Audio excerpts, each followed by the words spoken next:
Was deep confident. महाराष्ट्राच्या कानाकोपर्यातील प्रत्येक घडामोडींचं अचूक आणि निर्भीड प्रतिबिंब. ताज्या राजकारणाच्या बातम्या, शिक्षणातील बदल, गुन्हेगारीवर करडी नजर. सत्य, वेग आणि विश्वास यांचा संगम म्हणजे अजिंक्य महाराष्ट्र न्यूज. मित्र रितेश बागडे हे अल्पभूधारक शेतकरी असून यांच्याकडे फक्त 3 एकर जमीन आहे.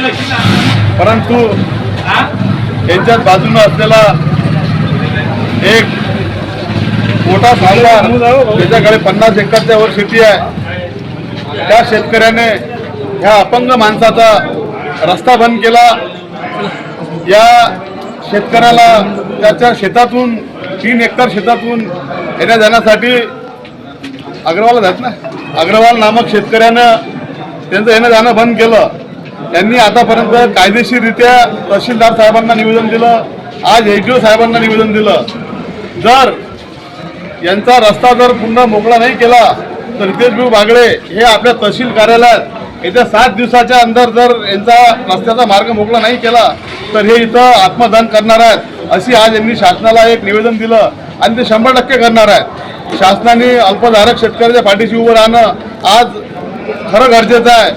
मोठ्या शेतकरी जो 50 एकर शेतकरी आहे 50 एकरवाला त्याच्या पाठीमागे उभे न राहता या अपंग माणसाच्या मागे उभं राहणं आज गरजेचं आहे. एवढं बोलतो. जय हिंद जय महाराष्ट्र. साहेबांना देत आहे.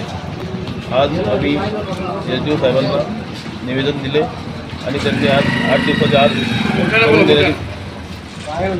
रस्ता तयार करून देण्याचे कबूल केले. असे आम्ही रस्ता झाला नाही तर आम्ही आत्मदान करू. रस्ता जर झाला नाही तर आम्ही आत्मदान करण्याचा इशारा सर्वांना दिला.